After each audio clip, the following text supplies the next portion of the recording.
Olá,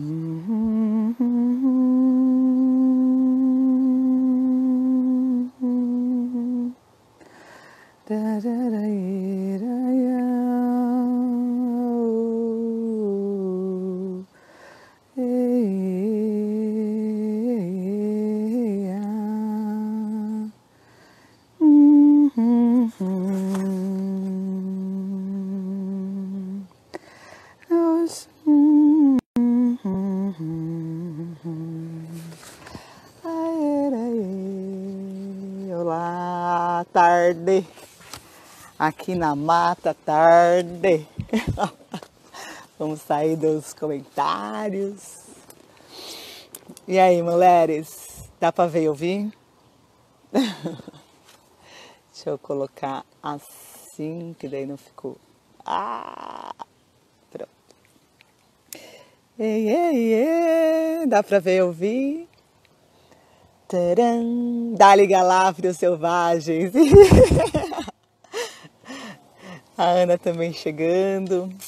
E queria não. Ouvir e ver. Ok, vamos lá então, que o capítulo de hoje é um querido. Capítulo 9, a volta ao lar, o retorno ao próprio self. Canta mais. Ai, assim, Galafra, eu fico tímida. Calma.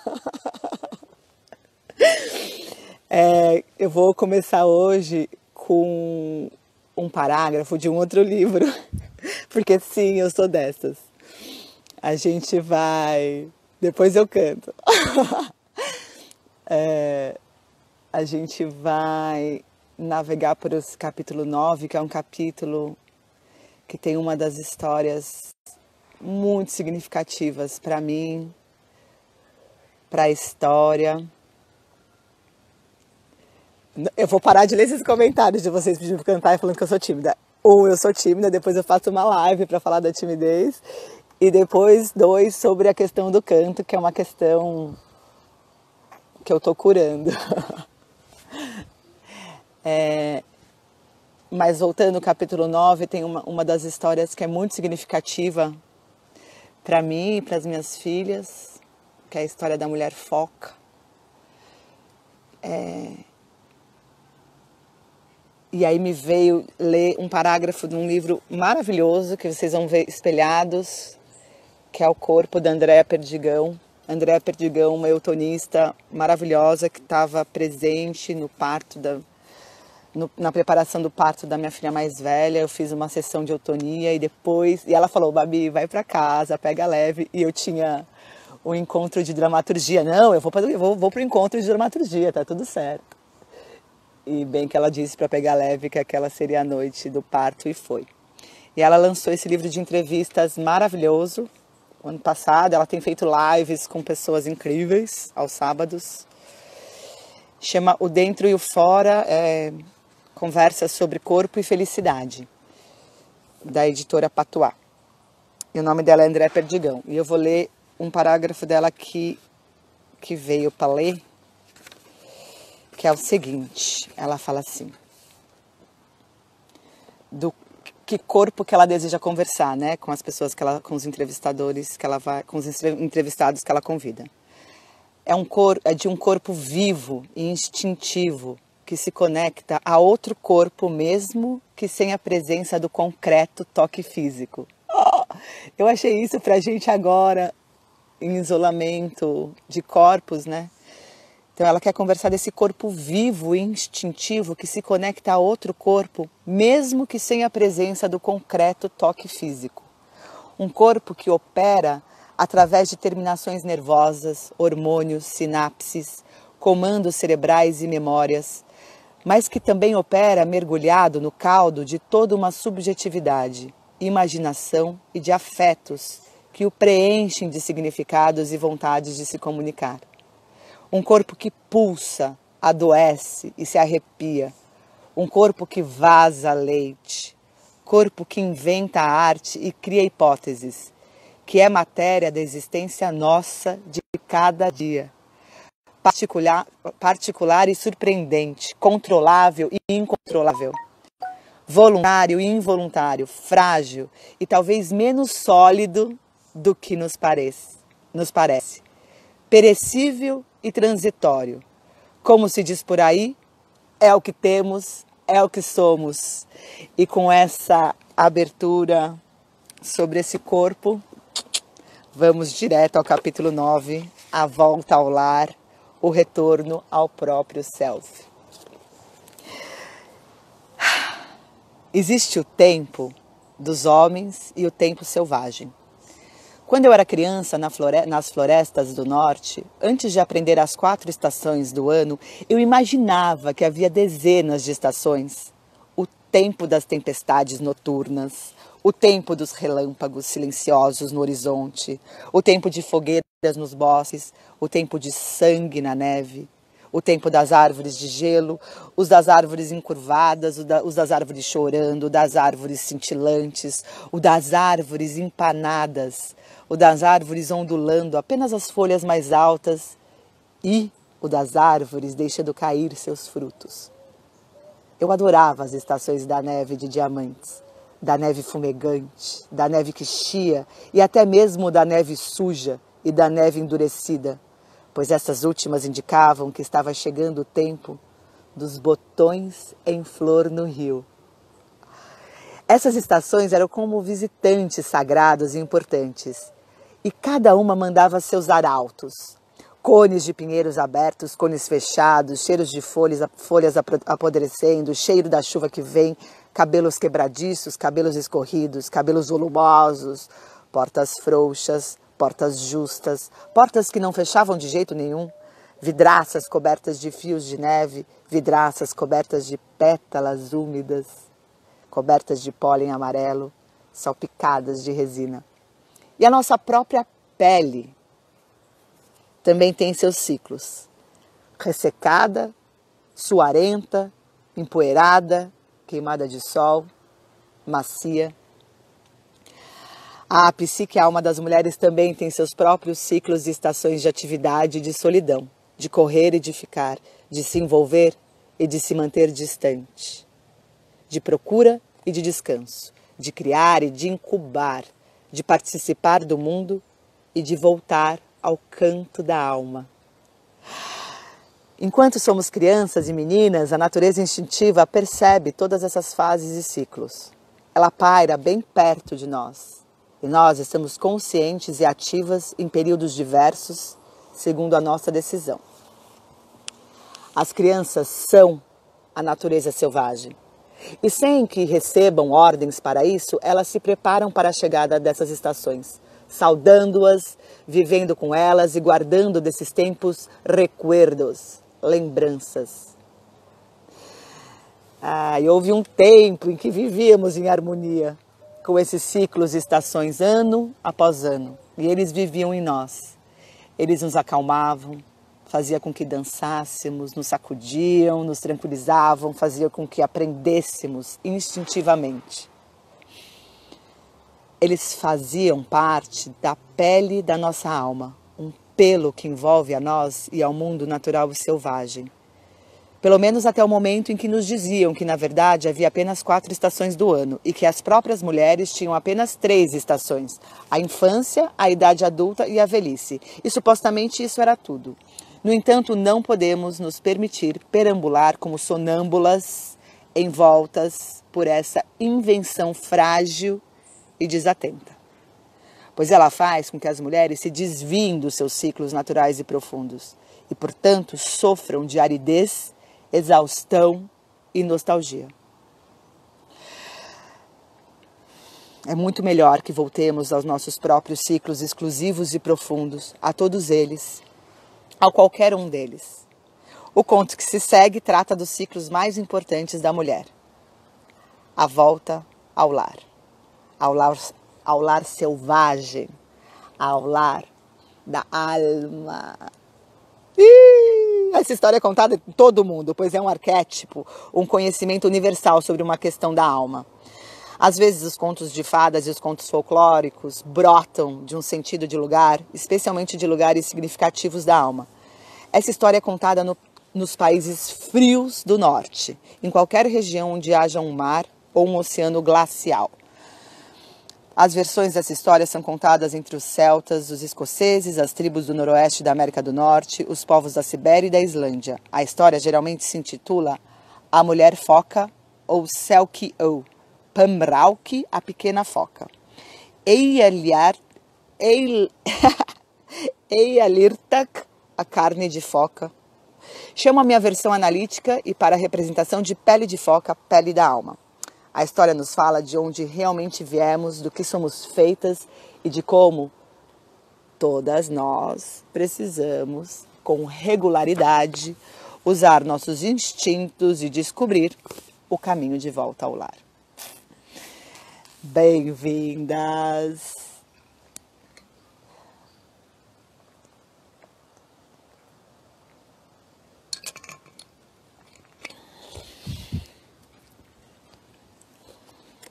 Essa história eu vi em cena, belíssima, numa contação, num espetáculo para crianças, chamava-se As Três Mulheres Sabidas, com umas amigas queridas, e elas cantavam. Ai, será que eu vou conseguir? Ó lá, Giovana, já veio a canção de novo, quem sabe eu canto um pouquinho. Vamos lá, Pele de Foca, Pele da Alma. Houve um tempo que passou para sempre e que irá logo estar de volta, em que um dia corre atrás do outro, de céus brancos, neve branca, e todos os minúsculos pontinhos escuros ao longe são pessoas, cães ou ursos. Nesse lugar nada viceja gratuitamente. Os ventos são fortes e as pessoas se acostumaram a trazer consigo seus parcas, manlecs e botas, já de propósito. Nesse lugar, as palavras se congelam ao ar livre e frases inteiras precisam ser arrancadas dos lábios de quem fala e descongeladas junto ao fogo para que as pessoas possam ver o que foi dito. Nesse lugar, as pessoas vivem na basta cabeleira da velha Anuluk, a avó, a velha feiticeira que é a própria terra. E foi nessa terra que vivia um homem tão solitário, que com o passar dos anos as lágrimas haviam aberto fundos abismos no seu rosto. Ele tentava sorrir e ser feliz, ele caçava, colocava armadilhas e dormia bem. No entanto, sentia a falta de companhia. Às vezes, lá nos bancos de areia, no seu caiaque, quando uma foca se aproximava, ele se lembrava de antigas histórias sobre como as focas haviam um dia sido seres humanos e como o único remanescente daqueles tempos estava nos seus olhos, que eram capazes de retratar aquelas expressões sábias, selvagens e amorosas. Às vezes, ele sentia nessas ocasiões uma solidão tão profunda que as lágrimas escorriam pelas fendas já tão gastas no seu rosto. Uma noite, ele caçou até depois de escurecer, mas sem conseguir nada. Quando a lua subiu no céu e as banquisas de gelo começaram a reluzir, ele chegou a uma enorme rocha malhada no mar e seu olhar aguçado pareceu distinguir movimentos extremamente graciosos sobre a velha rocha. Ele remou lentamente e com os remos bem fundos para se aproximar. E lá no alto da rocha imponente dançava um pequeno grupo de mulheres, nuas, como no primeiro dia em que se deitaram sobre o ventre da mãe. Ora, ele era um homem solitário, sem nenhum amigo humano a não ser na lembrança. E ele ficou ali, olhando. As mulheres pareciam seres feitos de leite da lua, e sua pele cintilava com gotículas prateadas como as do salmão na primavera. Seus pés e mãos eram longos e graciosos. Elas eram tão lindas que o homem ficou sentado, atordoado, no barco, e a água batia nele, levando-o cada vez mais para junto da rocha. Ele ouvia o riso magnífico das mulheres. Pelo menos elas pareciam rir, ou seria a água que ria às margens da rocha. O homem estava confuso por se sentir tão deslumbrado. Entretanto, dispersou-se a solidão que lhe pesava no peito como couro molhado. E quase sem pensar, como se fosse seu destino, ele saltou para a rocha e roubou uma das peles de foca ali jogadas. Ele se escondeu por trás de uma saliência rochosa e ocultou a pele de foca dentro do seu Kutinka Parka. Logo, uma das mulheres gritou numa voz que era a mais linda que ele já ouvira, como as baleias chamando na madrugada. Ou não, talvez fosse mais parecida com os lobinhos recém-nascidos caindo aos tombos na primavera. Ou então não, era algo melhor do que isso. Mas não fazia diferença porque... O que as mulheres estavam fazendo agora? Ora, elas estavam vestindo suas peles de foca e uma a uma as mulheres focas deslizavam para o mar, gritando e ganindo de felicidade, com exceção de uma. A mais alta delas procurava por toda parte a sua pele de foca, mas não encontrava em nenhum lugar. O homem sentiu-se estimulado. Pelo quê? Ele não sabia. Ele saiu de trás da rocha, dirigindo um apelo a ela. Mulher, case-se comigo. Sou um homem sozinho. Ah, respondeu ela. Eu não posso me casar, porque sou de outra natureza. Pertenço aos que vivem Temekvanek, lá embaixo. Case-se comigo, insistiu o homem. Em 7 verões, prometo lhe devolver sua pele de foca e você poderá ficar ou ir embora, como preferir. A jovem mulher foca ficou olhando muito tempo o rosto do homem com os olhos que, se não fossem suas origens verdadeiras, pareciam humanos. Irei com você, disse ela, relutante. Dentro de 7 verões tomaremos a decisão. E assim, com o tempo, tiveram um filho a quem deram o nome de Oruk. A criança era ágil e gorda. No inverno, a mãe contava a Oruk histórias de seres que viviam no fundo do mar, enquanto o pai esculpia um urso em pedra branca com uma longa faca. Quando a mãe levava o pequeno Oruk para a cama, ela lhe mostrava, pelo buraco da ventilação, as nuvens e todas as suas formas. Só que, em vez de falar das formas do corvo, do urso e do lobo, ela contava histórias da vaca marinha, da baleia, da foca e do salmão, pois essas eram as criaturas que ela conhecia. No entanto, à medida que o tempo foi passando, sua pele começou a ressecar. A princípio, ela escamou e depois passou a rachar.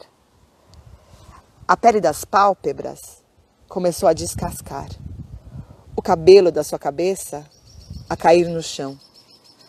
Ela se tornou Naluak, do branco mais pálido. Suas formas arredondadas começaram a definhar. Ela procurava esconder seu caminhar claudicante. A cada dia seus olhos, sem que ela quisesse, iam ficando mais opacos. Ela passou a estender a mão para tatear porque sua vista estava escurecida. E as coisas iam dessa forma até uma noite em que o menino Oruk despertou ouvindo gritos e se sentou ereto nas cobertas de pele. Ele ouviu um rugido de urso, que era seu pai repreendendo a mãe. Ouviu também um grito como da prata que ressoa com uma pedra, que era sua mãe. Você escondeu minha pele de foca há 7 longos anos e agora está chegando o 8º inverno. Quero que me seja devolvido aquilo de que sou feita, gritou a mulher foca. E você, mulher, vociferou o marido, você me deixará se eu lhe der a pele? Eu não sei o que eu faria, só sei que eu preciso daquilo que pertenço. E você me deixaria sem mulher e a seu filho sem mãe? Você é má. Com essas palavras, o marido afastou com violência a pele da porta e desapareceu noite adentro. O menino adorava a mãe. Ele tinha medo de perdê-la e por isso chorou até dormir, só para ser acordado pelo vento. Um vento estranho que parecia chamá-lo. Oruk, Oruk. Ele pulou da cama tão apressado que vestiu o parca de cabeça para baixo e só puxou os muclucs até a metade. Ao ouvir seu nome chamado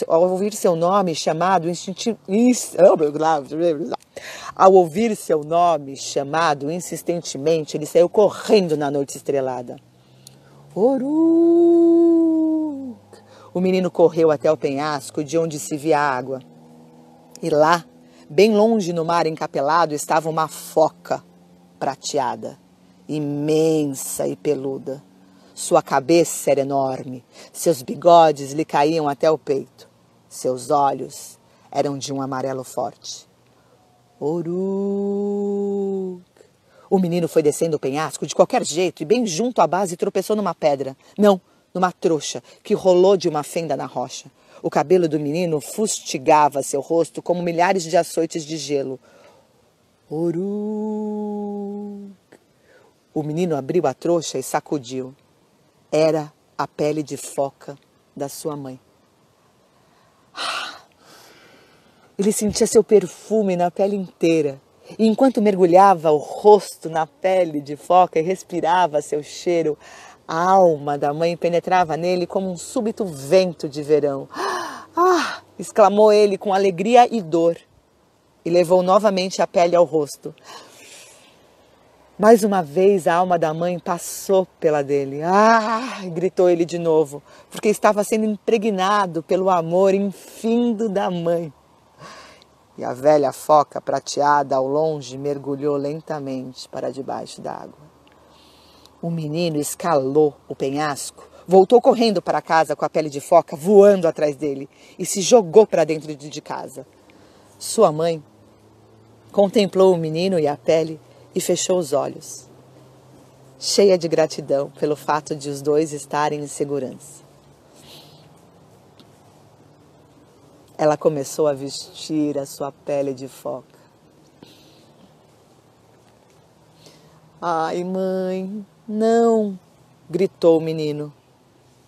Ela apanhou o menino, agitou-o debaixo do braço e saiu correndo aos trambolhões na direção do mar revolto. Ai, mamãe, não me abandone, implorava Uruk. E logo dava para se ver que ela queria ficar com o filho. Queria mesmo, mas alguma coisa chamava. Algo que era mais velho do que ele, mais velho do que ela, mais antigo que o próprio tempo.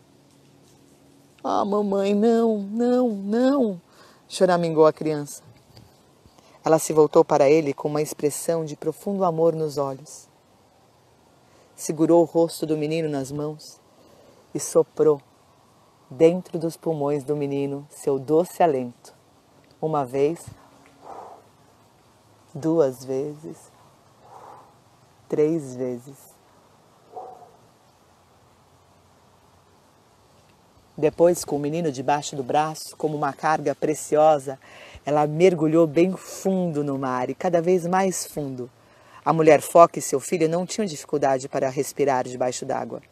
Eles nadaram muito para o fundo, até que entraram no abrigo subaquático das focas, onde todos os tipos de criaturas estavam jantando e cantando, dançando e conversando, e a enorme foca prateada que havia chamado Uruk de dentro do mar da noite, abraçou o menino e o chamou de neto. Como você está se saindo lá em cima, minha filha? Perguntou a grande foca prateada. A mulher foca afastou o seu olhar e respondeu. Magoei um ser humano. Um homem que deu tudo para que eu ficasse com ele. Mas não posso voltar para ele, porque se o fizer, estarei me transformando em prisioneira. E o menino? Perguntou a velha foca. Meu neto? Ele estava tão orgulhoso que sua voz tremia. Ele tem de voltar, meu pai. Ele não pode ficar aqui. Ainda não chegou o seu tempo de ficar conosco. Ela chorou e juntos eles choraram. E assim passaram-se alguns dias e noites, exatamente 7, período durante o qual voltou o brilho aos cabelos e aos olhos da mulher foca. Ela adquiriu sua bela cor escura, sua visão se recuperou, seu corpo voltou às formas arredondadas e ela nadava com agilidade. Chegou, porém, a hora de devolver o menino à terra. Nessa noite, o avô foca e a bela mãe do menino nadaram com a criança entre eles. Vieram subindo, subindo de volta ao mundo da superfície. Ali, eles depositaram o Uruk delicadamente no litoral pedregoso ao luar. Estou sempre com você, afiançou-lhe sua mãe. Basta que você toque algum objeto que eu toquei. Minhas varinhas de fogo, minha ulu, faca, minhas esculturas de pedra de focas e lontras, e eu soprarei nos seus pulmões um fôlego especial para que você cante suas canções. A velha foca prateada e sua filha beijaram o menino muitas vezes. Afinal, elas se afastaram, saíram nadando mar adentro e, com um último olhar para o menino, desapareceram debaixo da água. E Uruk, como ainda não era a sua hora, ficou. Com o passar do tempo, ele cresceu e se tornou um famoso tocador de tambor, cantor e inventor de histórias.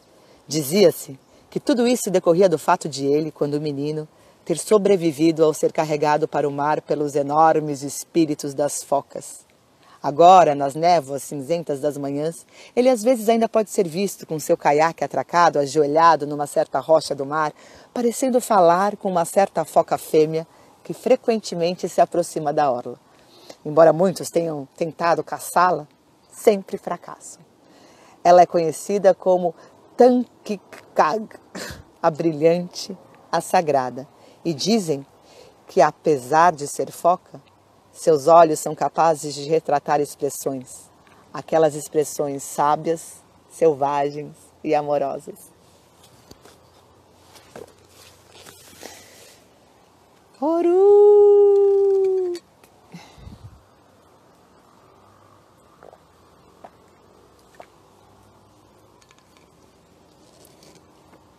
As meninas cantavam a música no espetáculo das 3 mulheres sabidas, que era fazer as mãozinhas de foca. Bebemuque, nanya betie, dam barandá, andaranda,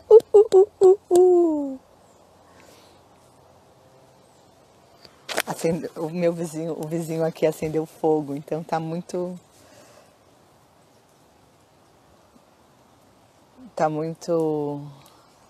perfeito assim para essa história. Então vamos que vamos. A leitura agora, né? O olhar da Clarissa é maravilhoso e a gente vai navegar por ele com algumas. Vamos lá. A perda do sentido da alma como iniciação. A foca é um dos mais belos de todos os símbolos da alma selvagem. À semelhança da natureza instintiva das mulheres, as focas são criaturas singulares que evoluíram e se adaptaram através dos séculos. Como a mulher foca, as focas verdadeiras só vêm à terra firme para procriar e amamentar. A mãe foca é extremamente devota ao seu filho por cerca de 2 meses, dando-lhe amor e proteção e alimentando-o exclusivamente com as reservas do seu próprio corpo. Durante esse período, o filhote, de 15 quilos, tem seu peso quadruplicado. Depois, a mãe nada para mar aberto e o filhote já crescido e capaz, adoro isso, o filhote já crescido e capaz, começa uma vida independente. Entre grupos étnicos por todo o mundo, incluindo-se muitos da região circumpolar e da África Ocidental, diz-se que os seres humanos não estão realmente animados enquanto a alma não der à luz o espírito, cuidando dele e amamentando, enchendo-o de força. Acredita-se que, com o tempo, a alma se retire para um lar mais distante, enquanto o espírito dá início a uma vida independente no mundo. O símbolo da foca para a alma é ainda mais irresistível porque há nas focas uma docilidade, uma facilidade de acesso bem familiar aos que vivem na proximidade delas. As focas têm uma certa qualidade canina, são afetuosas por natureza. Irradia delas uma espécie de pureza. No entanto, elas também podem ser muito rápidas para reagir, recuar ou retalhar quando ameaçadas. A alma também é assim. Ela paira por perto, ela alimenta o espírito. Ela não foge quando percebe algo de novo, de incomum ou de difícil. O espírito e a alma. Ela fala daí das histórias de cativeiro. A história da pele de foca, a pele da alma, é de extrema riqueza, pois fornece instruções claras e precisas para os passos exatos que devemos dar a fim de desenvolver e descobrir nosso próprio modo de cumprir essa tarefa arquetípica. Uma das questões mais cruciais e de maior potencial destrutivo enfrentadas pelas mulheres consiste no fato de elas começarem vários processos de iniciação psicológica sem iniciadores que tenham eles próprios completado o processo. Elas não conhecem pessoas maduras que saibam como prosseguir.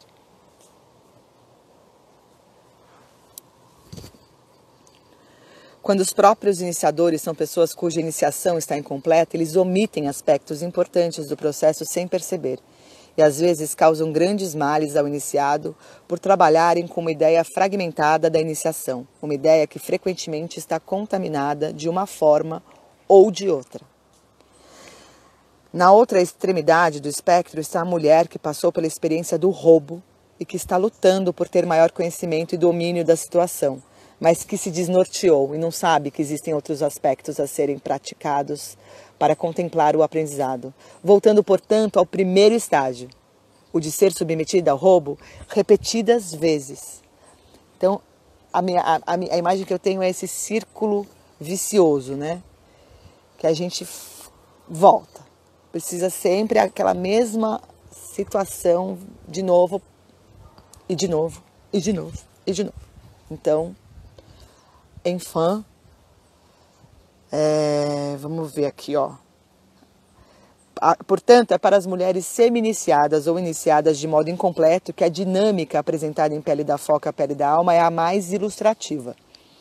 Quando se aprendem todos os passos que devem ser dados para completar a volta cíclica ao lar, não a volta viciosa, mesmo uma iniciação atamancada pode ser destrinchada, refeita e concluída corretamente. Então vamos ver como essa história nos ensina a proceder. Tandã! A perda da pele. A perda da pele. Pele de foca. Aqui, né, na pele de foca, pele de alma, a gente tem o tema invertido. Os contadores da história chamam esses contos de histórias às avessas. Na maioria dos contos de fadas, um ser humano é encantado e transformado num animal. Aqui, porém, temos o oposto. Um animal que é levado à vida humana. A história produz um insight na estrutura da psique feminina. A mulher foca, a semelhança da natureza selvagem na psique das mulheres, é uma combinação mística de um animal que ao mesmo tempo é capaz de viver entre os seres humanos com desembaraço. A pele na história não é tanto um objeto, mas a representação de um estado de sentimento e de um estado de ser.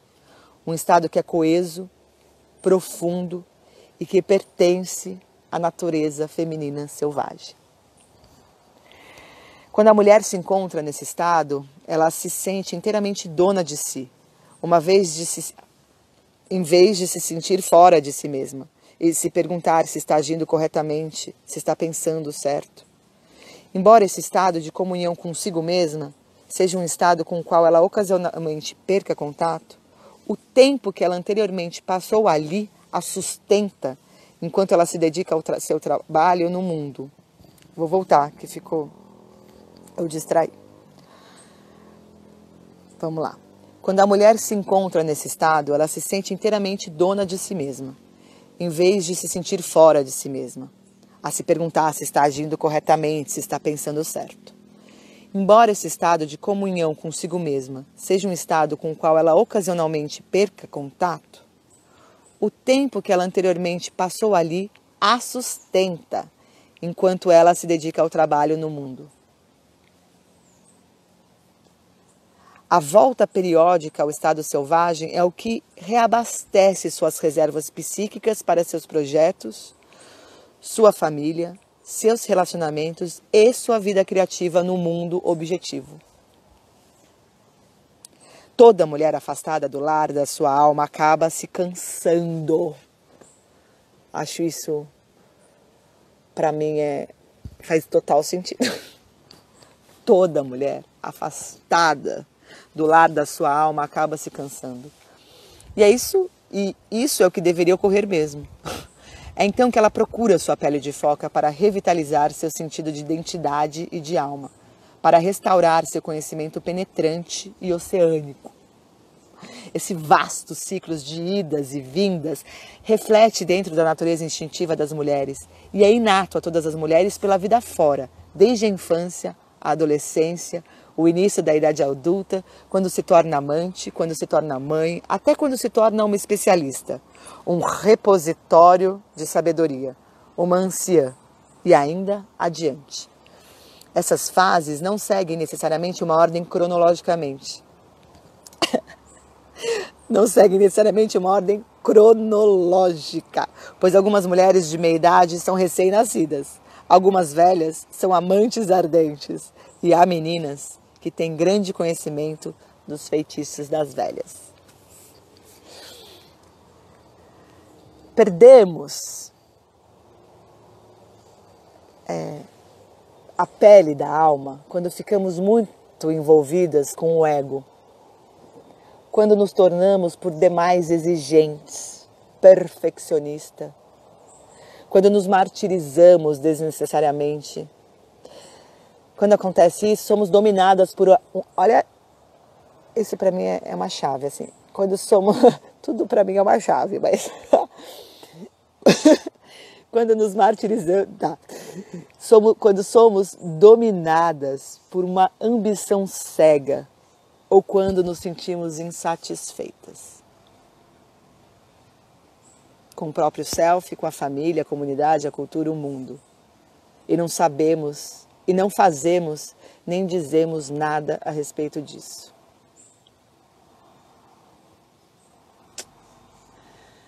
Também quando fingimos ser uma fonte ilimitada para os outros, quando não fazemos o possível para nos ajudar. Ora, existem tantos modos para se perder a pele da alma, quantas são as mulheres do mundo. O único meio de permanecer agarrada a essa essencial pele da alma consiste em manter uma conscientização delicadamente imaculada a respeito dos seus valores e utilidades. No entanto, como ninguém consegue manter permanentemente uma conscientização aguçada, ninguém consegue permanecer com a pele da alma a cada momento do dia e da noite. Podemos, porém, restringir os furtos a um mínimo.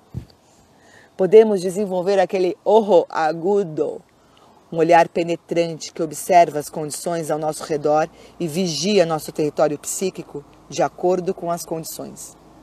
A história da pele da foca, pele da alma, trata, porém, de um exemplo do que poderíamos chamar de roubo como agravante. Esse grande roubo pode, com a conscientização, ser abrandado no futuro se prestarmos atenção aos nossos ciclos e à voz que nos chama de volta para casa. Que não é essa voz do caminhão que passou agora. Não sei se vocês ouviram.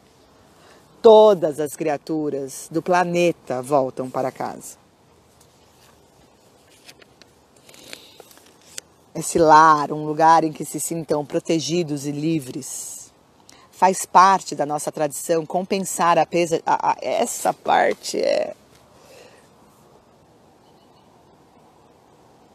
Ó, tá vendo? Parei aqui. Tia Babi, parece que você está fazendo uma reza. É isso mesmo, é uma reza, filho. Aqui a gente só faz reza. Vive rezando. Já que parou, toma água.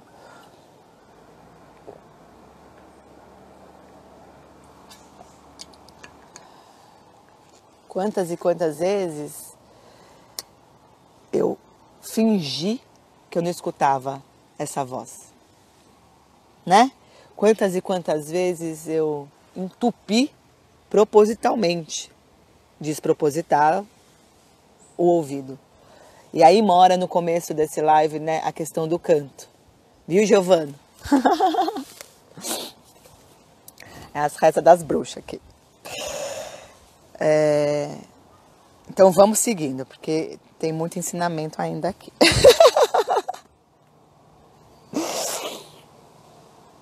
Tá, a gente estava lá na questão do lar, um lugar que a gente se sinta protegido e livre. Aqui, bom. Então faz parte da nossa tradição compensar a perda de um habitat mais sereno, tirando férias ou dias de folga. O que supostamente representaria dar prazer ao próprio self. Só que frequentemente as férias são qualquer coisa, menos isso. Eu amo isso. Vou pausar de novo. Isso precisa ser... A gente tem vindo assim essa clareza de que a gente... Como se a gente sustentasse o trabalho e suas mazelas, né? Enfim, essa palavra trabalho, a gente sustenta, porque a gente vai ganhar alguma coisa, a gente vai ganhar umas férias. Aí a gente tira as férias, e morando numa cidade turística alguns anos da minha vida eu percebi que a gente tira as férias e a gente vai pra praia com aquele cooler cheio de cerveja, de salgadinho, e aí a gente vai se entupindo, né? E vamos se entupindo, porque de porcaria, né? Vamos se entupindo daquilo, e eu sou uma pessoa que eu adoro, como eu disse, os entupimentos.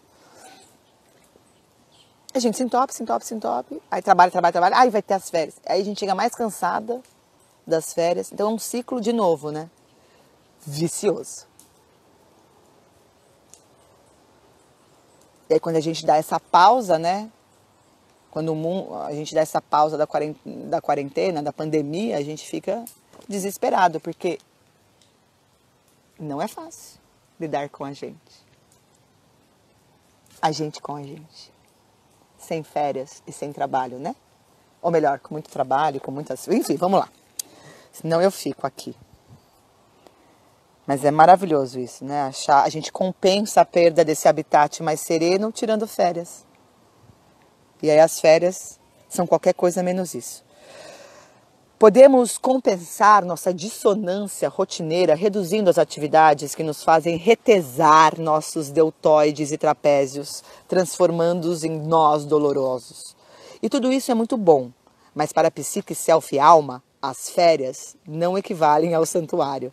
Tempo de folga ou de licença não equivale a voltar para casa. A tranquilidade não é o mesmo que a solidão. In my solitude. O grave roubo da pele da foca também ocorre com muito maior sutileza através da apropriação indevida do tempo e dos recursos de uma mulher. Ela clama com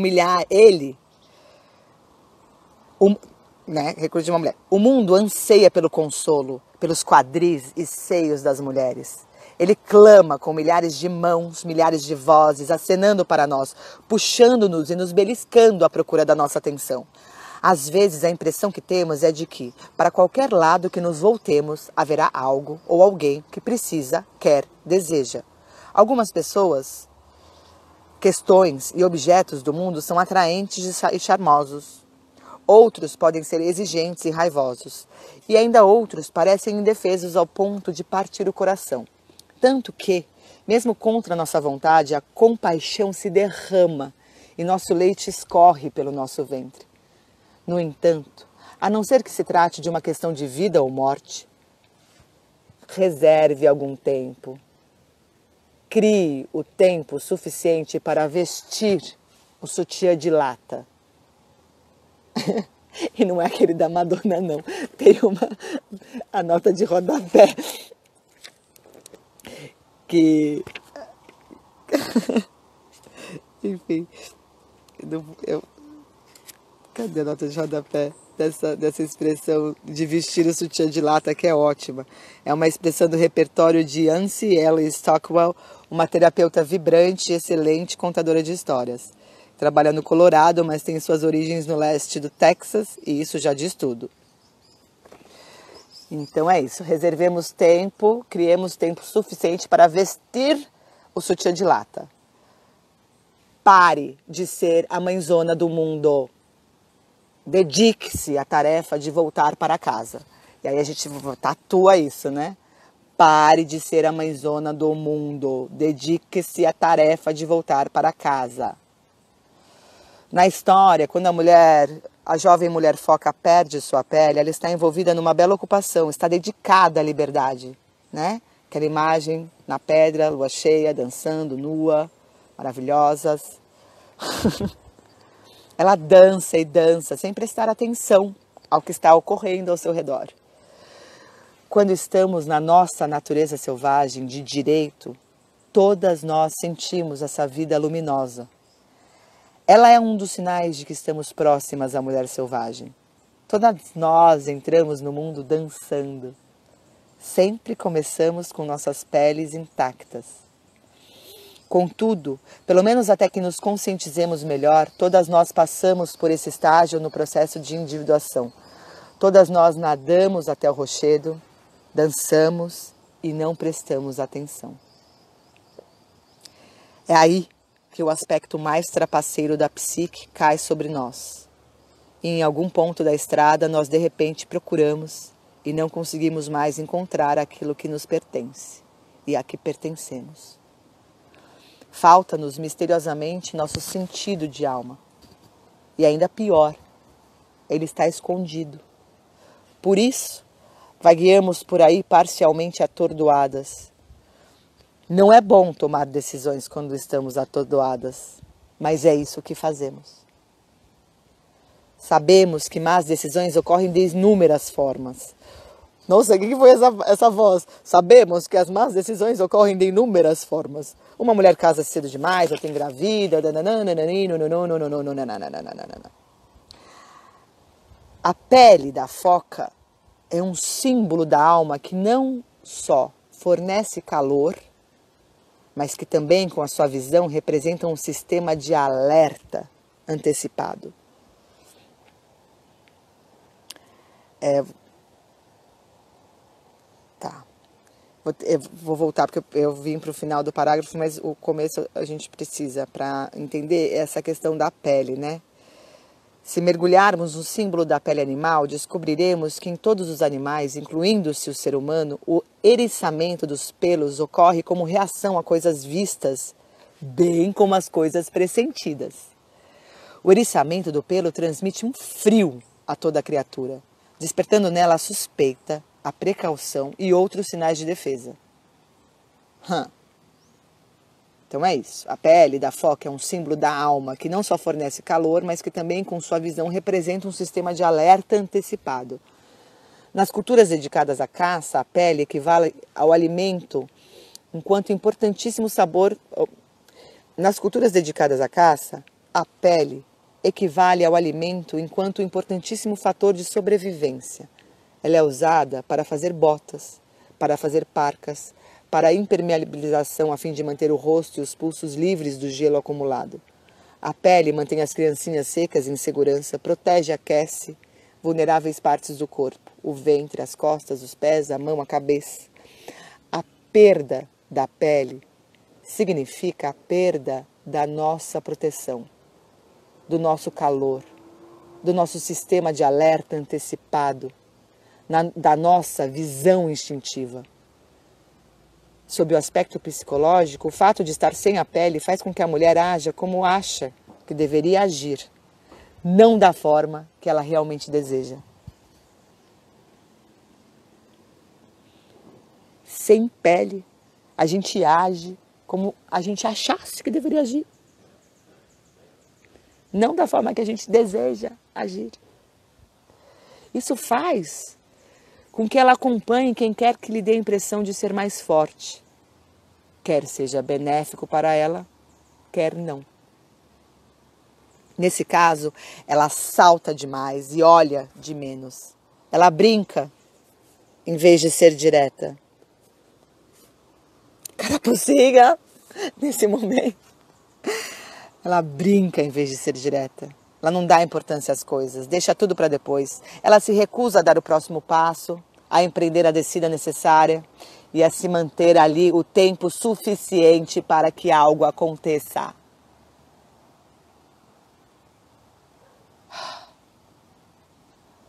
Portanto, Podemos ver que num mundo que valoriza mulheres teleguiadas que não sabem parar, o roubo da pele e da alma é muito fácil.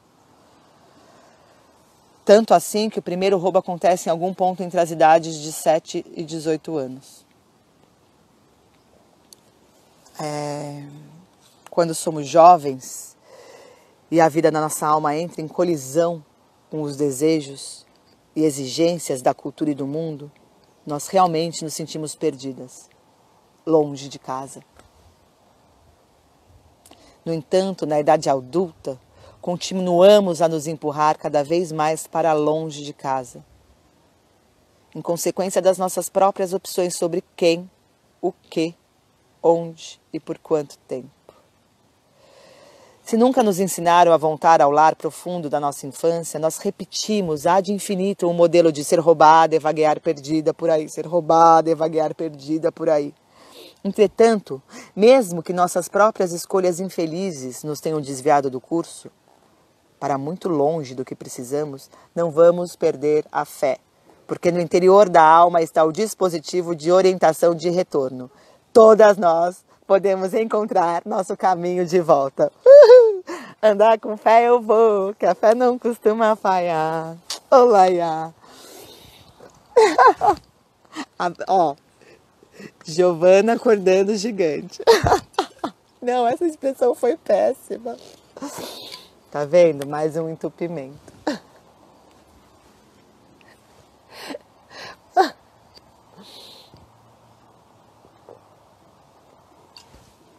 O homem solitário. Eu vou precisar fazer escolhas, porque senão a gente vai ficar aqui 10 horas, porque esse capítulo realmente é tudo salta aos olhos. E aí a gente vai ficar aqui até, ó lá, 10 para 5, eu mal comecei.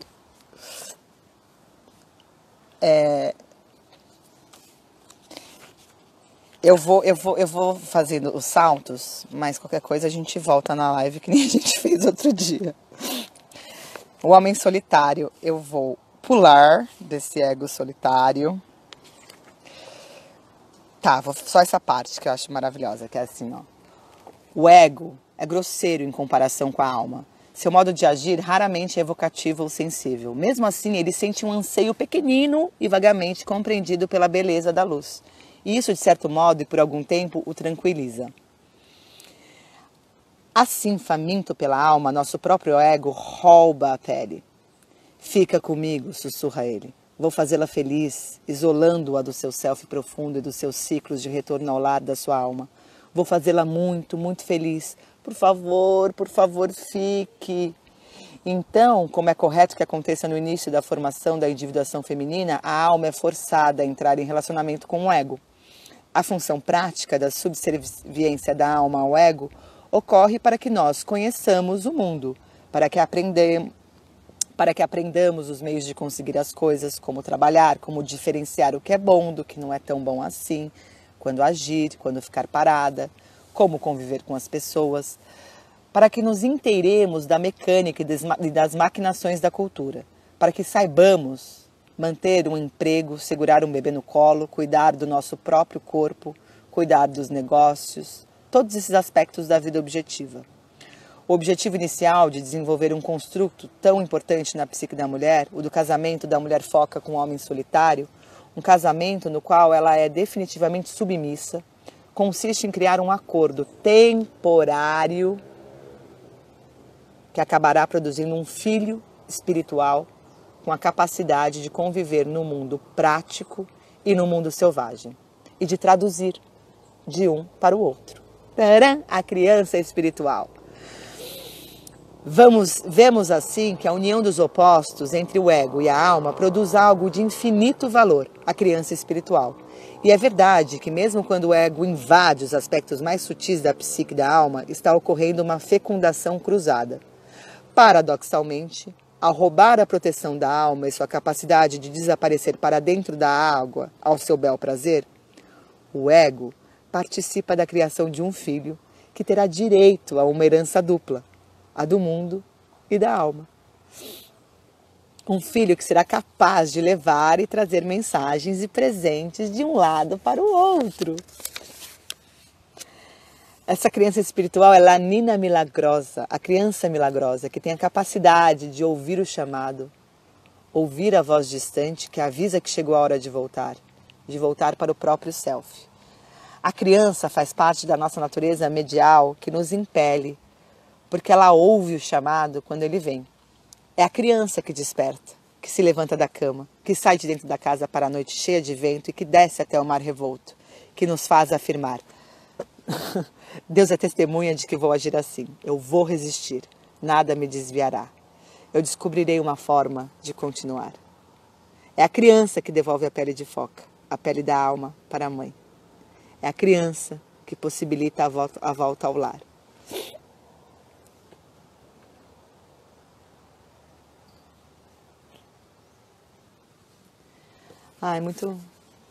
É muito tocante isso, né? É muito profundo. Eu senti muito esse chamado no parto, né? Esse foi um momento mesmo de desentupimento, tanto que eu ouvi um furo da banheira, como se fosse um altíssimo chiado, né? Maravilhoso perceber, né? A escuta e a não escuta. E alguém falou em definhar, né? Isso, o definhamento e a invalidez. A maioria das depressões, tédios e confusões erradas da mulher é causada por uma severa restrição da vida da alma, na qual a inovação, o impulso e a criatividade são proibidos ou limitados. A Ana falou, né? Definhamento. As mulheres recebem um enorme impulso para agir proveniente da força criadora. Não podemos ignorar o fato de que ainda ocorrem muitas apropriações e mutilações dos talentos das mulheres através das restrições culturais e do castigo aos seus instintos naturais e saudáveis.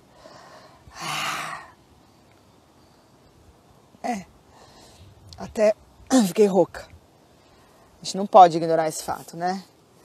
Podemos nos libertar dessa condição se houver um rio subterrâneo ou até mesmo uma pequena corrente que escorra de algum lugar profundo da alma para dentro da nossa vida. Se, no entanto, a mulher longe de casa ceder toda a sua força, ela se transformará primeiro numa névoa, depois num vapor e, afinal, numa sombra do seu antigo self selvagem. Toda essa apropriação e ocultação da pele natural da mulher e seu subsequente definhamento e invalidez me fazem lembrar de uma velha história que meu falecido tio Vilmos uma vez contou para acalmar e esclarecer um adulto furioso da nossa grande família que estava sendo ríspido demais com uma criança. O tio Vilmos tinha uma ternura e uma paciência infinitas com seres humanos e animais. Ele era um contador de histórias inato na tradição dos Mesemondoc, muito hábil ao aplicar histórias como um bálsamo suave. Vou esperar, então, vou encerrar essa live, iniciar outra com essa história e com mais alguns ensinamentos. Eu sabia que essa ia ser uma história que ia durar ciclos e ciclos, porque eu quero ler tudo. Ela é...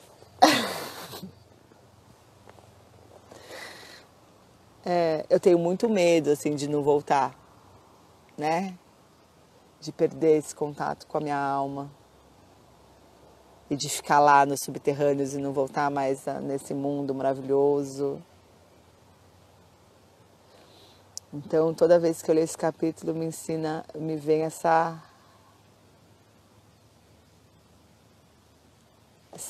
calma.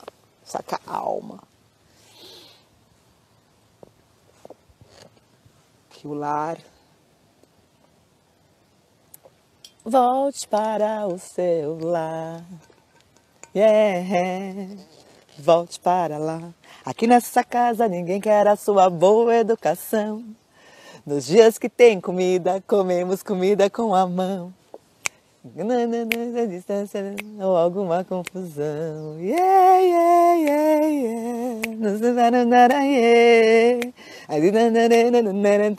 É isso aí, Aninha. Mas não. Volte para o seu lar. Volte para lá. Então daqui a pouco a gente volta com a história do tio Vilmos. Errei. Ai, caindo tudo. É muita emoção. Vamos lá. Voltando para a parte 2 desse capítulo. Vamos colocar aqui mulheres. Aqui nessa casa ninguém quer a sua boa educação. Nos dias que tem comida, comemos comida com a mão. Eu só preciso melhorar a lembrança de novo das palavras. Capítulo 9. Estamos no capítulo 9. Mulheres correm com os lobos. Vamos lá. Uma hora não deu conta desse capítulo 9. Eu já imaginava. Depois que eu abri, eu entendi que, eu não preciso, que o Instagram é uma plataforma e não uma forma. Depois que eu descobri isso, que dá para voltar, então faremos lives infinitas. Não, tô brincando, vamos lá. Foco de atenção, Bárbara. Então estamos voltando com esse capítulo 9, a volta ao lar, o retorno do próprio self. E vamos começar lendo a história que o tio Vilmos contou para Clarissa, para acalmar e esclarecer um adulto furioso da grande família deles, que estava sendo ríspido demais com uma criança.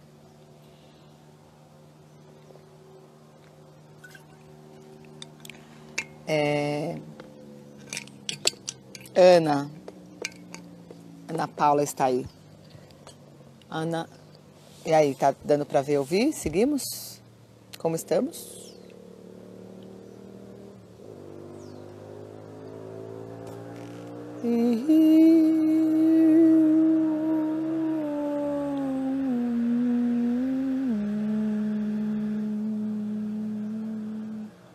Oi.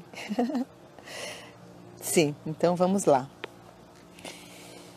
Esse tio da Clarissa, ela disse que ele era um contador de histórias inato na tradição dos Messemondoloc, muito hábil ao aplicar histórias como um bálsamo suave. Então, recebemos vamos lá. Um homem veio a um zabó alfaiate para experimentar um terno. Parado diante do espelho, ele percebeu que o colete estava um pouco irregular na parte inferior. Ora, disse o alfaiate, não se preocupe com isso. Basta você puxar a ponta mais curta para baixo com a mão esquerda, que ninguém jamais vai perceber nada. Enquanto o cliente fazia exatamente isso, ele notou que a lapela do paletó estava com uma ponta enrolada em vez de estar rente. Isso? Perguntou o alfaiate.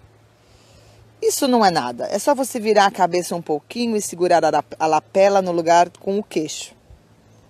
O freguês obedeceu e quando fez observou que a costura de entre pernas estava meio curta e que o gancho lhe parecia um pouco apertado demais. Ora, nem pense nisso, puxe o gancho para baixo com a mão direita e tudo vai ficar perfeito. O freguês concordou e comprou o terno.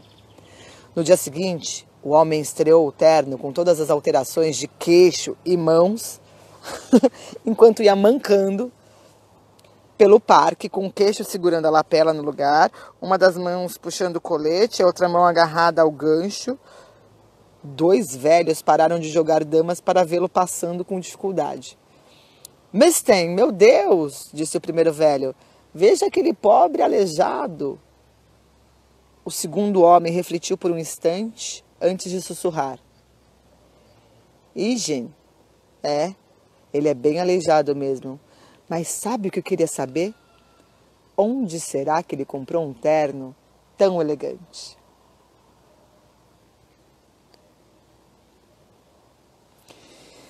A atitude do segundo velho constitui uma reação cultural comum diante da mulher que desenvolveu uma persona impecável, mas que tende a se aleijar toda ao tentar mantê-la. Tcharam, tcharam. Quando começamos a definhar, tentamos caminhar todas tortas, para dar a impressão de que estamos cuidando de tudo, de que está tudo bem, em perfeita ordem. Quer seja a pele da alma que nos falte, quer ser a pele criada pela cultura que nos sirva, ficamos aleijadas quando fingimos que nada disso ocorre. Quando agimos assim, a vida se encolhe e o preço que pagamos é muito alto.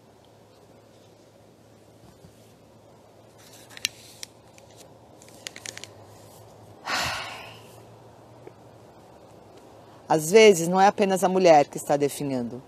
Pode acontecer que aspectos essenciais do seu próprio meio ambiente, por exemplo, um país, por exemplo, a família, o ambiente de trabalho, ou do seu ambiente cultural mais amplo, aí seria o país, né? Estejam também se crestando e se desfazendo em pó. E isso a afeta e a aflige.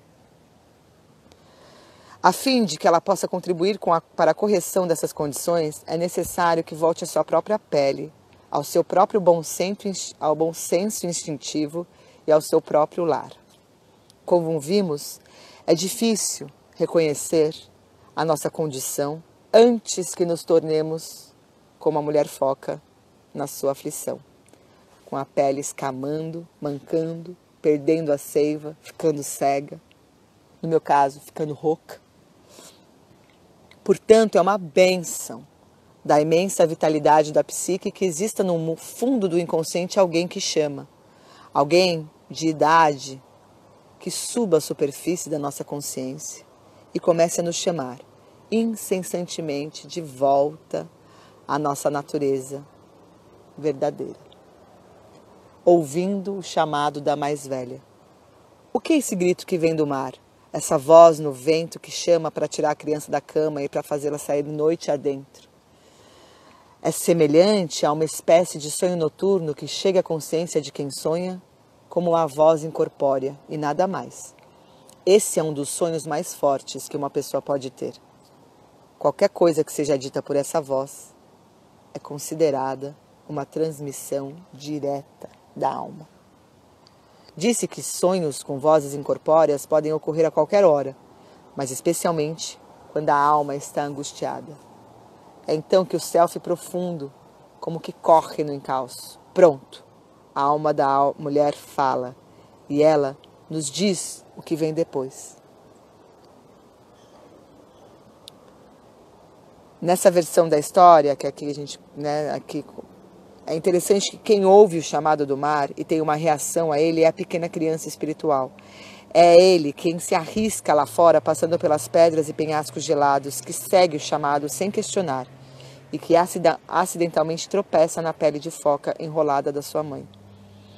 O sono irrequieto da criança é um retrato agudo e nítido da inquietação que a mulher sente quando anseia por voltar a seu lugar de origem psíquica. Como a psique é um sistema completo, todos os seus elementos ressoam ao chamado. A inquietação da mulher durante esse período vem muitas vezes acompanhada da irritabilidade e de uma sensação de que tudo está perto demais para ser agradável ou longe demais para nos proporcionar a paz. Ela se sente de alguma forma pouco e muito perdida, pois ficou muito tempo longe de casa. Tais sentimentos são exatamente os que ela deveria ter. São uma mensagem que lhe diz: venha agora. A sensação de dilaceramento vem de ouvir, consciente ou inconscientemente, algo que nos chama de volta. Algo a que não podemos dizer não, sem nos machucar.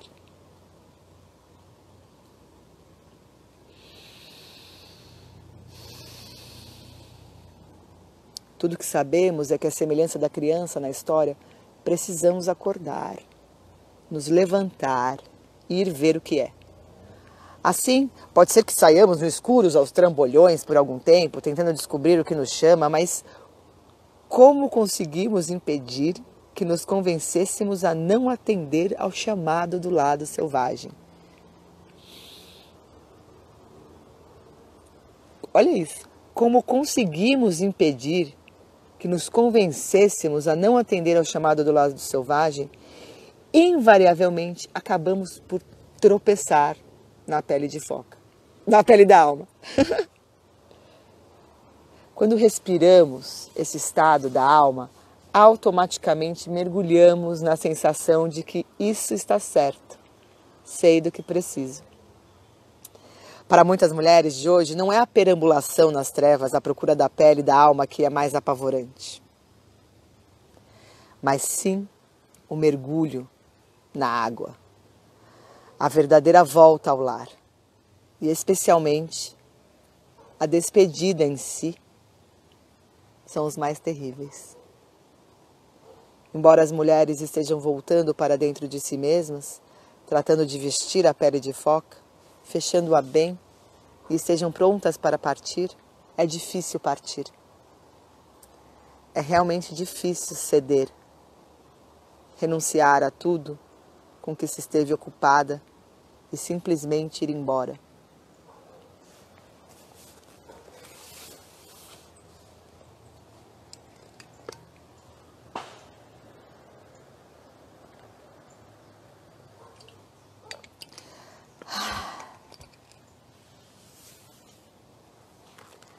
É uma morte, né? A demora excessiva. Nesse conto, a mulher foca resseca por ter se demorado demais. Sua pele se resseca. A nossa pele é o nosso órgão dos sentidos mais extenso. Ela nos diz quando estamos com frio, com calor, quando estamos entusiasmadas, quando estamos com medo. Quando a mulher passa tempo demais longe de casa, sua capacidade de perceber como está se sentindo a respeito de si mesma e de todas as outras coisas começa a secar e a rachar. Ela está no estado de lemingue. Os lemingües são pequenos roedores da região ártica, conhecidos por migrarem em massa mar adentro, o que faz com que quase todos morram afogados. Estado de lemingue. Como não está percebendo o que é demais, nem o que é insuficiente, ela simplesmente ultrapassa seus próprios limites. Na história, seu cabelo cai, ela perde peso e se transforma numa versão anêmica do que foi um dia. Quando nos demoramos demais, nós também perdemos nossas ideias. Nosso relacionamento com a alma se fragiliza. Nosso sangue flui aguado e lento. A mulher foca passa a mancar. Seus olhos perdem a umidade. Ela começa a ficar cega. Quando já estamos atrasadas para a nossa volta ao lar, os nossos olhos não têm nada que os faça cintilar. Os nossos ossos se cansam.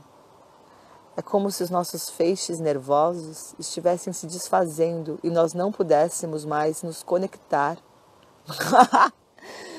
nos concentrar em quem e naquilo que nos interessa. Efeitos de uma vida virtual, de contatos virtuais. Não concentrar-se vira conectar. Ai, vamos lá. É como se os nossos feixes nervosos estivessem se desfazendo e nós não pudéssemos mais nos concentrar em quem e naquilo que nos interessa. A cultura popular chama esse estado de crise de estresse. Burnout também, né? Burnout tá na moda. Burnout. Mas trata-se de muito mais do que isso. É hambre del alma, a fome da alma. Nesse caso, apenas um recurso. Finalmente, a mulher sabe que dessa vez não valem as hipóteses. Quem sabe, talvez, mas que precisa, que tem de voltar para casa. No conto, uma promessa feita deixa de ser cumprida. O homem, que também está muito ressecado, com todos esses longos sulcos nos rostos, né, por ter ficado tanto tempo só, conseguiu que a mulher foca entrasse na sua casa e no seu coração mediante a promessa de que após certo tempo, são 7 luas, ele lhe devolveria a pele e ela poderia ficar com ele ou voltar para seu povo como preferisse. Que mulher não sabe de cor essa promessa vã? Assim que eu terminar isso, posso ir. Assim que eu puder me afastar, quando a primavera chegar, eu vou embora. Quando o verão terminar, eu vou. Quando as crianças estiverem na escola de novo. Bem, no final do outono, quando as árvores estão tão lindas, eu me vou. Bem, ninguém pode ir para lugar nenhum no inverno mesmo. Por isso vou esperar a primavera. Dessa vez eu estou falando sério, hein?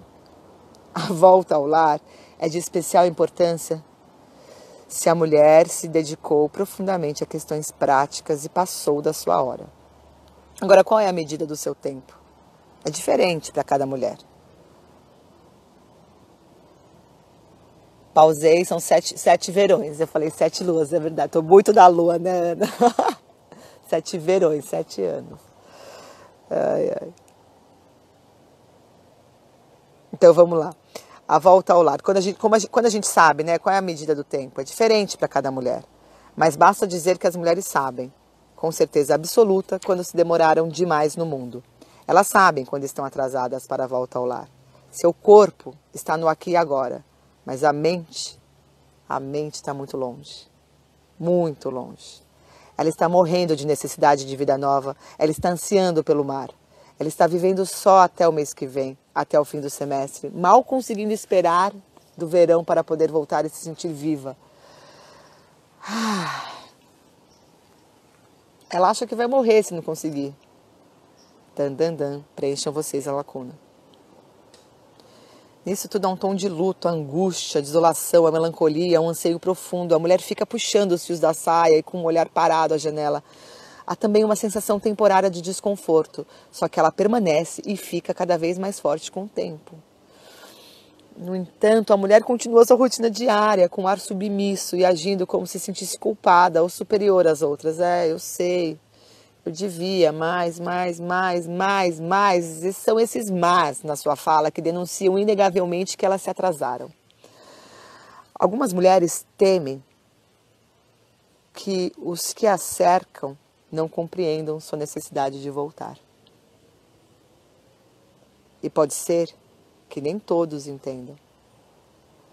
No entanto, a mulher precisa entender essa necessidade por si mesma.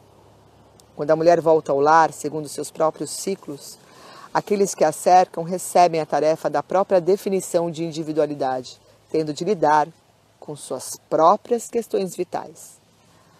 A volta da mulher ao lar permite aos outros também o crescimento e o desenvolvimento.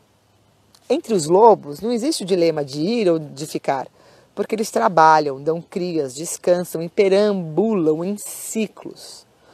As lobas fazem parte de um grupo que divide o trabalho e os cuidados, enquanto outros membros tiram uma folga. É uma boa maneira de viver. É um modo de vida que tem toda a integridade do feminino selvagem. Daí deixamos claros, né, que a volta ao lar pode ser muitas coisas diferentes para mulheres diferentes. E há muitas formas de volta ao lar. Muitas são rotineiras, algumas são sublimes. Algumas práticas que as clientes dela disseram, né? Por exemplo, reler trechos de livros, de poemas isolados que as comoveram, passar até mesmo alguns minutos junto a um rio, um córrego, um regato, ficar deitada no chão, numa sombra rendilhada, ficar com quem amamos, sem as crianças por perto, sentar na varanda, debulhando, tricotando, descansando, caminhar, passear de carro por 1 hora, em qualquer direção e depois voltar. Eu me lembro, eu amava fazer isso no primeiro puerpério. Pegar o carro e ir até a padaria, sei lá. Agora também, conversando, meus pais falaram que fazem isso, pegam um carro e vão dar uma volta. Apanhar qualquer ônibus com destino desconhecido, tocar um instrumento enquanto se ouve música, cantar, assistir ao nascer do sol, enfim, milhares de possibilidades, né? Contemplar a beleza, a graça, a comovente fragilidade dos seres humanos. Portanto, a volta ao lar não implica necessariamente uma árdua viagem por terra. Entretanto, não quero dar a entender que seja algo simples, pois existe muita resistência à volta ao lar, seja ela fácil ou não. E aqui ela vai falar de uma outra explicação para a atitude de mulheres de adiar a volta.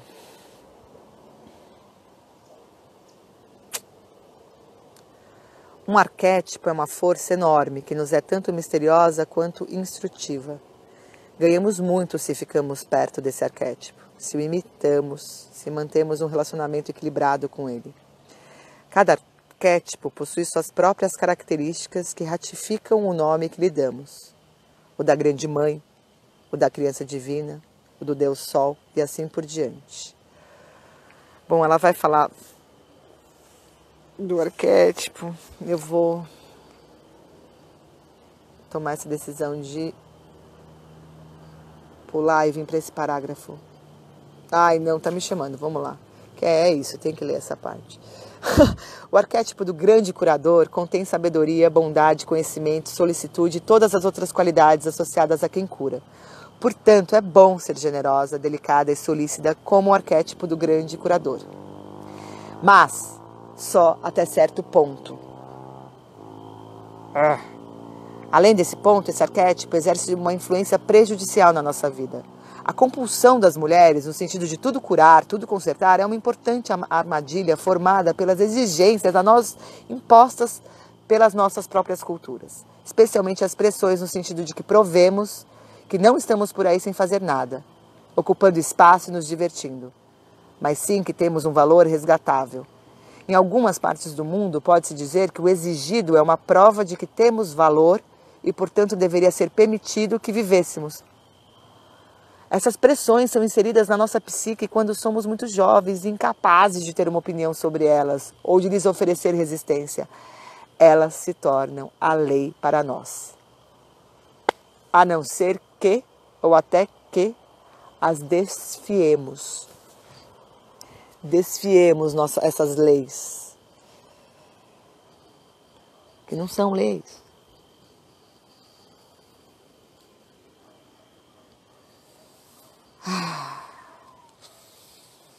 Existe um ditado que diz: é impossível voltar às origens. Não é verdade. Embora não se possa realmente voltar para dentro do útero, pode-se retornar ao lar da alma. E não é apenas possível, é indispensável. A separação, o mergulho, ela vai falar o que significa, né, voltar ao lar.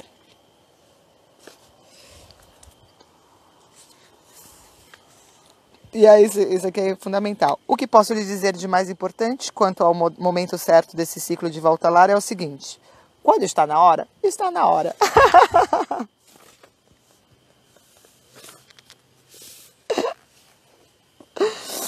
A mulher foca vai pro lar porque chegou a hora, porque precisa ir. É muito bom. Daí tem essa parte, né? Por quanto tempo a pessoa fica no lar espiritual. O máximo de tempo possível, até que você seja novamente dona de si mesma. Ela vai falar um pouco disso, né? Como equilibramos a necessidade da volta ao lar espiritual com a nossa vida de rotina, né? Aí aqui é interessante porque ela vai, para mim, faz muito sentido. Porque eu não me via, eu achava que no silêncio eu iria desaparecer. Então eu sou uma pessoa muito agitada, minha mente é muito rápida, né?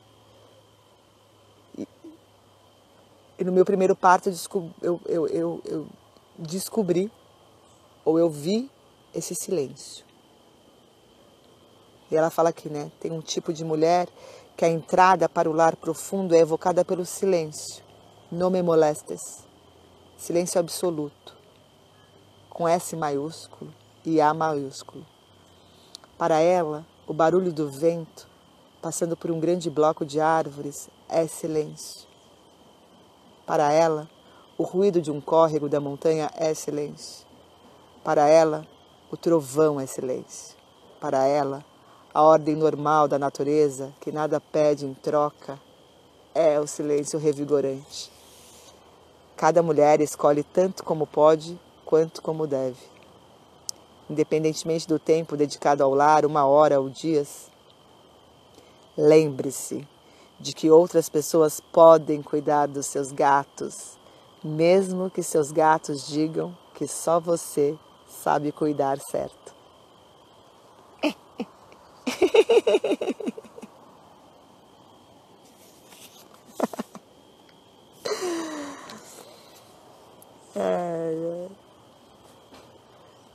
A mulher medial, a que respira debaixo d'água. A mulher medial é o duplo de si mesma e tem também essa dupla capacidade. A mulher selvagem é uma combinação de bom senso e senso da alma. A mulher medial é o duplo de si mesma e tem também essa dupla capacidade. Como a criança na história, a mulher medial pertence a esse mundo, mas tem condição de viajar até os recessos mais profundos da psique com facilidade. Algumas mulheres nascem com esse dom, outras mulheres adquirem essa capacidade, e não importa a forma pela qual se chega a ela. Um dos efeitos da regularidade na volta ao lar está no fato de a mulher medial da psique sair fortalecida toda vez que a mulher vai e volta. A volta à superfície. O assombro e a dor da volta ao lar selvagem consiste em podermos fazer uma visita sem que possamos ficar. Não importa o quanto maravilhoso o lar mais profundo imaginável, não podemos ficar debaixo d'água para sempre. Mas precisamos voltar à superfície. Como Uruk, que é delicadamente colocado no litoral rochoso, nós voltamos à nossa vida diária, impregnadas com um novo ânimo. Mesmo assim, é triste o momento em que somos deixadas na praia, mais uma vez sozinhas. Em antigos ritos místicos, os iniciados que voltavam para o mundo exterior também eram sujeitos a uma sensação agridoce. Sentiam-se alegres e renovados, mas a princípio também um pouco saudosos. E essa poesia, esse canto sagrado que procuramos, queremos palavras e canções poderosas que possam ser ouvidas em terra firme e debaixo d'água. Estamos à procura do canto selvagem, da nossa chance de usar a linguagem selvagem que estamos aprendendo no fundo do mar. Quando a mulher transmite a sua verdade, quando atiça suas intenções e sentimentos, quando se mantém fiel à natureza instintiva, ela está cantando, está vivendo na corrente do vento selvagem da alma. Esse estilo de vida é um ciclo em si, um ciclo destinado a continuar, continuar, continuar.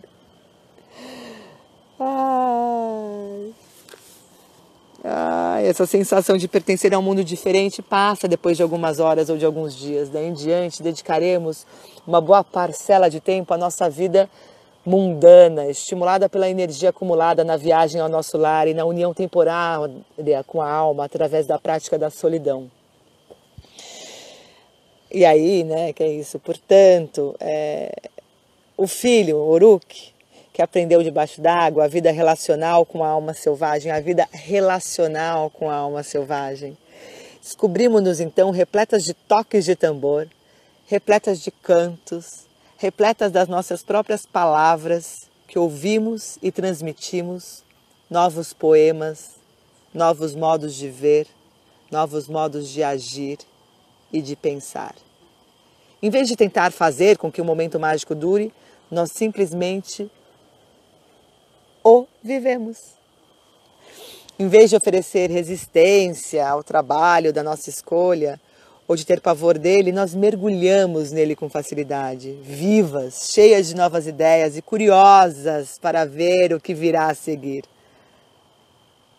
Afinal de contas, a pessoa que está retornando sobreviveu a ser carregada mar adentro pelos grandes espíritos das focas. A prática da solidão voluntária, ela vai falar dessa solidão em My Solitude.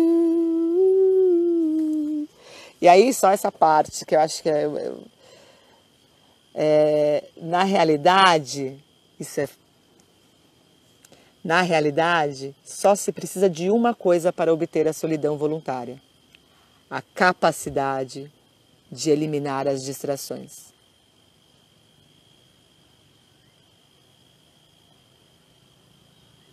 Não é difícil conseguir, só é difícil lembrar de tentar.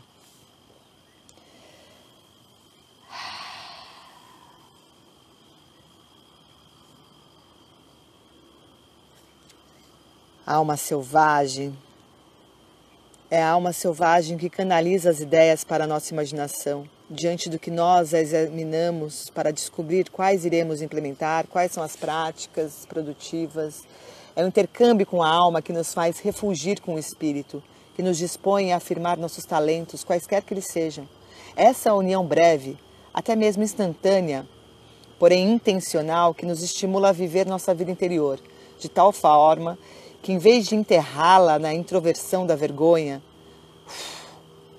no medo de retaliação ou de ataque, na letargia, na acomodação ou em outras racionalizações e pretextos cerceadores, nós permitimos que nossa vida interior tremule, cintile, arda a céu aberto para que todos vejam.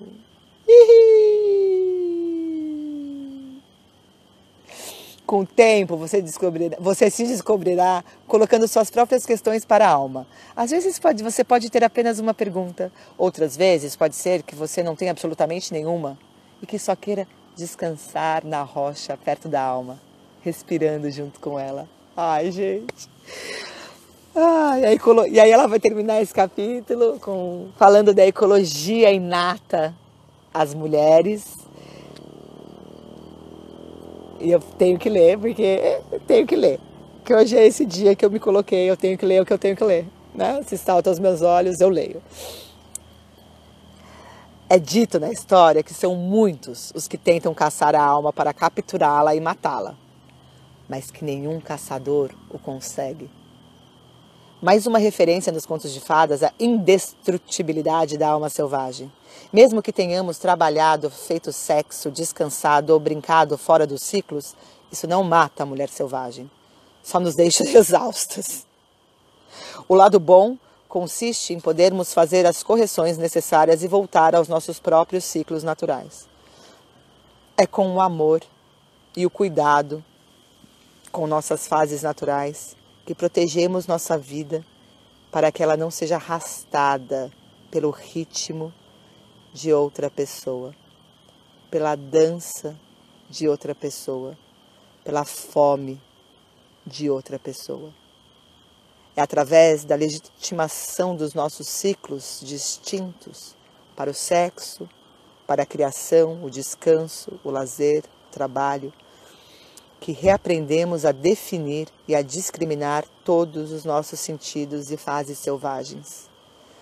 Sabemos que não podemos viver uma vida confiscada. Sabemos que há uma hora em que as questões dos homens e as questões do mundo precisam ser abandonadas por algum tempo. Aprendemos que somos como anfíbios. Podemos viver na terra, mas não para sempre. Não sem viagens à água e ao lar. Culturas excessivamente civilizadas e repressoras tentam impedir as mulheres de voltar para casa. Infelizmente, ocorre muitas vezes que ela seja espantada de perto da água, até que definhe e perca o brilho. No entanto, quando chega o chamado para uma estada prolongada, uma parte dela sempre ouve, sempre esteve lá esperando ouvir.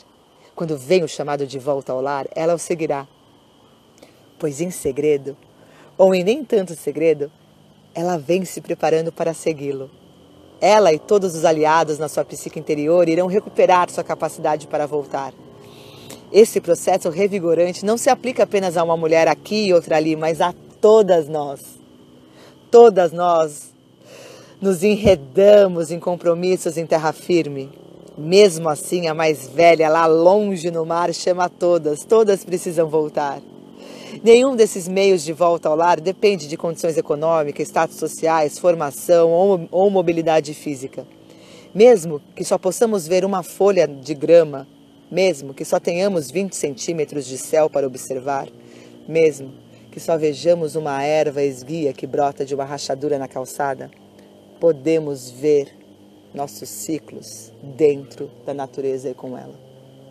Todas nós podemos nadar mar adentro. Todas podemos entrar em comunhão com a foca na rocha. Todas as mulheres precisam dessa união. Mães com filhos, mulheres com amantes, mulheres solteiras, mulheres com empregos, mulheres na fossa, mulheres de sucesso, mulheres introvertidas, mulheres extrovertidas, mulheres com falta de lugar, mulheres. Nas palavras de Jung, seria muito melhor simplesmente admitir nossa pobreza espiritual. Quando o espírito fica pesado, ele se transforma em água. Portanto, o caminho da alma conduz à água.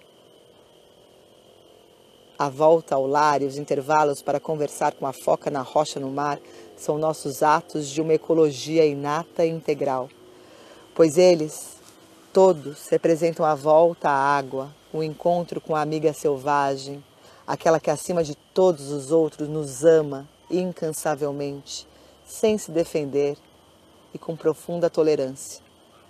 Basta que olhemos no fundo daqueles olhos veementes que são sábios, selvagens e amorosos e que aprendamos com eles.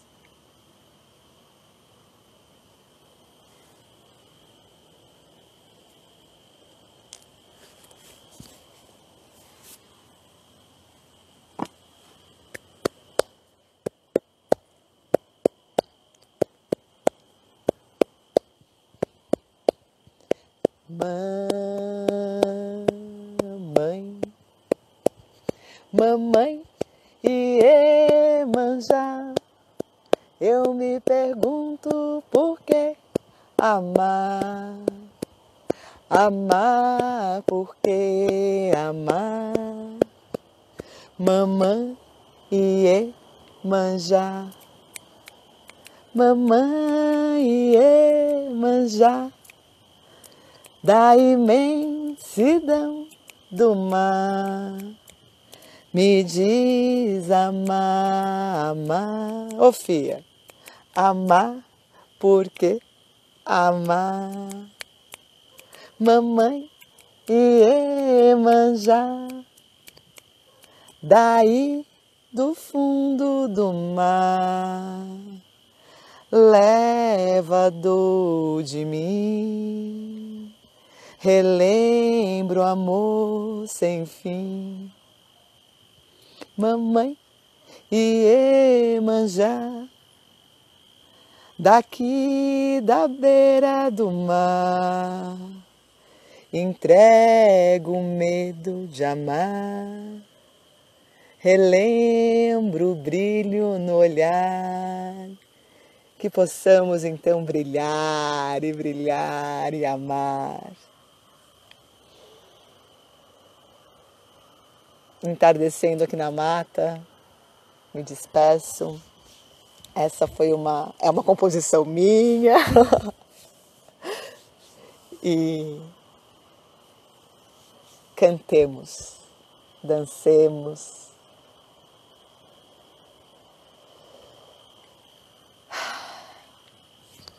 Até mais. Até a próxima.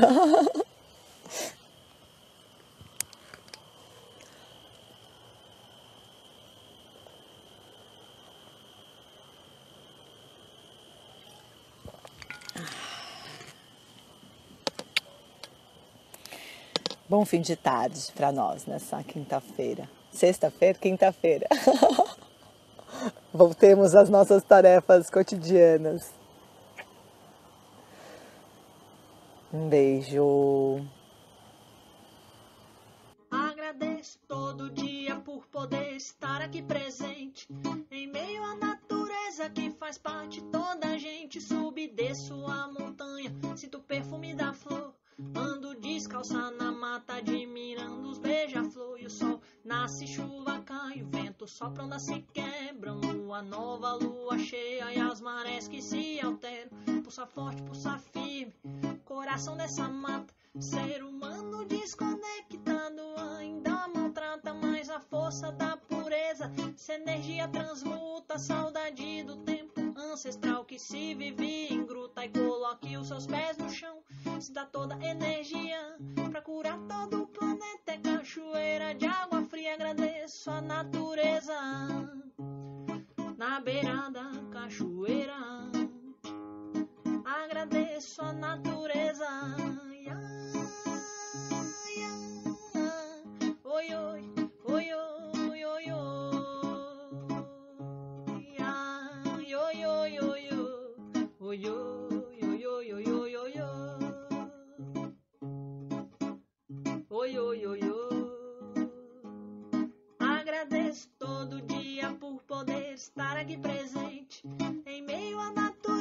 que faz parte toda a gente. Subo e desço a montanha, sinto o perfume da flor, ando descalça na mata, admirando os beija-flor. E o sol nasce, chuva cai, vento sopra, onda se quebra, lua nova, lua cheia e as marés que se alteram. Pulsa forte, pulsa firme, coração dessa mata. Ser humano desconectado ainda maltrata mais a força da pureza. Essa energia transmuta a saudade do tempo ancestral que se vive em gruta. E coloque os seus pés no chão, se dá toda energia pra curar todo o planeta. É cachoeira de água fria, agradeço a natureza na beira andando.